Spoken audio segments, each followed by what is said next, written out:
아이 사무엘이 엘리 앞에서 여호와를 섬길 때에는 여호와의 말씀이 희귀하여 이상이 흔히 보이지 않았더라. 엘리의 눈이 점점 어두워가서 잘 보지 못하는 그때에 그가 자기 처소에 누웠고 하나님의 등불은 아직 꺼지지 아니하였으며 사무엘은 하나님의 궤 있는 여호와의 전 안에 누웠더니 여호와께서 사무엘을 부르시는지라 그가 대답하되 내가 여기 있나이다 하고 엘리에게로 달려가서 이르되 당신이 나를 부르셨기로 내가 여기 있나이다 하니 그가 이르되 나는 부르지 아니하였으니 다시 누우라 하는지라 그가 가서 누웠더니 여호와께서 다시 사무엘을 부르시는지라 사무엘이 일어나 엘리에게로 가서 이르되 당신이 나를 부르셨기로 내가 여기 있나이다 하니 그가 대답하되 내 아들아 내가 부르지 아니하였으니 다시 누우라 하니라. 사무엘이 아직 여호와를 알지 못하고 여호와의 말씀도 아직 그에게 나타나지 아니한 때라.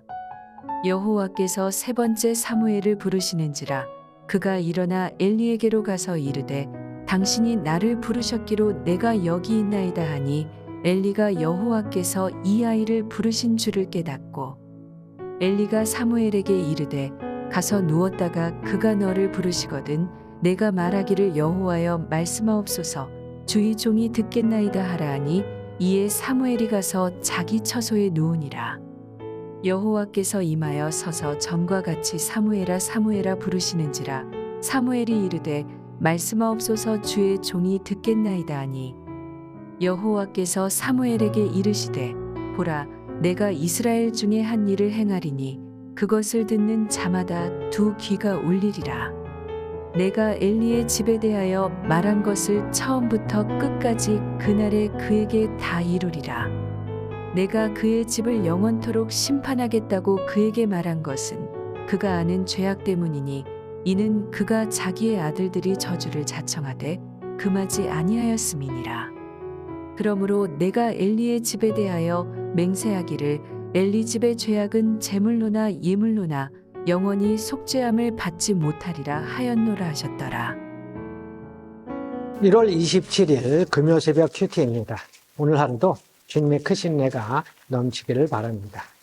이 시간에는 사무엘을 부르신 하나님에 대해서 말씀을 드리겠습니다.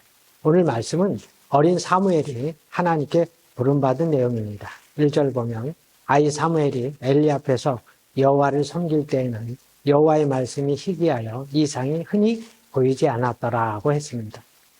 요세푸스에 의하면 이때 사무엘이 나이가 12살쯤 되었다고 했습니다. 12살이라면 아직 어린아이인데 그런데도 사무엘은 하나님을 잘 섬겼습니다.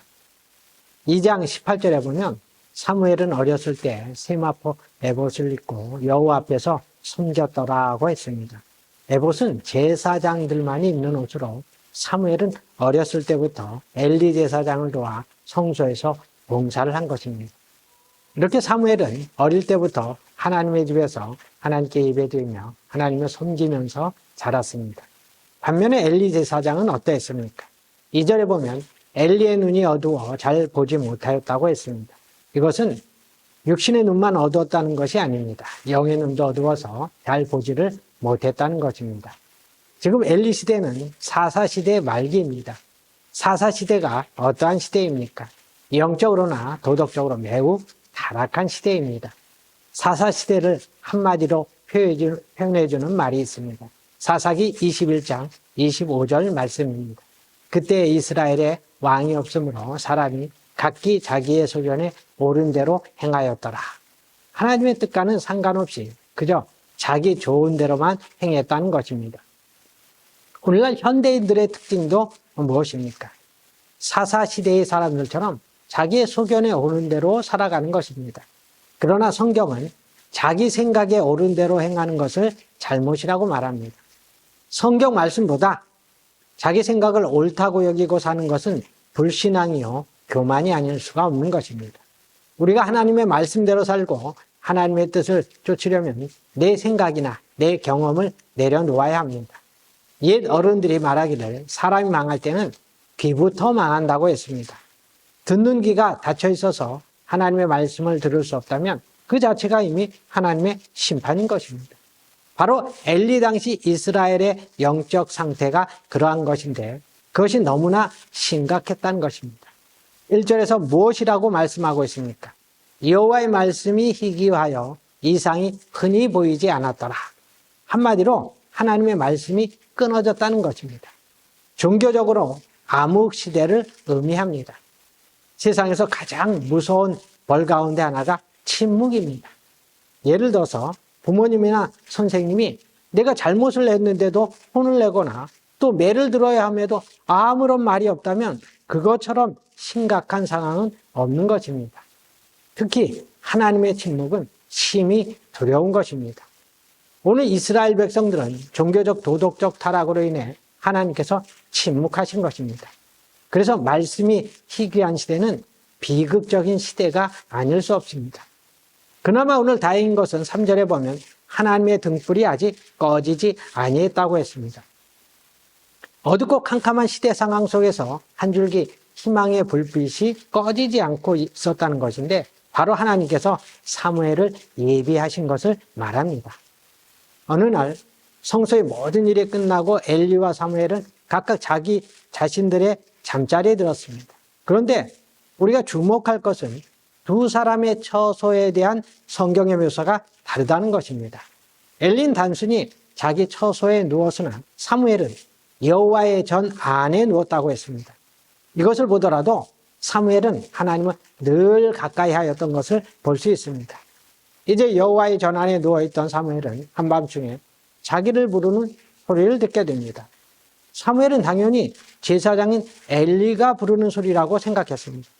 평소에도 엘리가 종종 밤중에 사무엘을 불러서 성소 업무를 확인시킨다거나 아니면 물을 좀 가져다 달라는 부탁을 했을 것입니다. 사무엘은 일단 내가 여기 있나이다 하고 대답한 뒤에 엘리에게 급히 달려갔지만 엘리는 안 불렀다고 말을 합니다. 그래서 사무엘이 다시 잠자리에 들려고 하는데 하나님이 사무엘아 사무엘아 사무엘을 부르십니다. 또 달려갑니다. 이번에도 엘리는 부르지 않았다고 말을 합니다. 세 번째 하나님의 부름을 받고 사무엘이 엘리에게로 가자 그제서야 엘리는 하나님께서 어린 사무엘을 부르고 계신다는 것을 알고는 사무엘에게 하나님의 부르심이라고 알려주었습니다. 그래서 사무엘이 자기 처소에 가서 누웠는데 네 번째로 하나님이 부르시고 나타나십니다.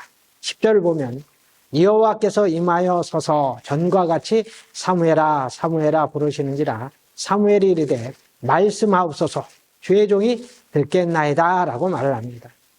하나님께서는 제사장 엘리가 아니라 어린 사무엘에게 찾아오신 것인데 11절부터 14절에서 사무엘의 사명과 엘리 집안에게 임할 심판에 대해 말씀하십니다.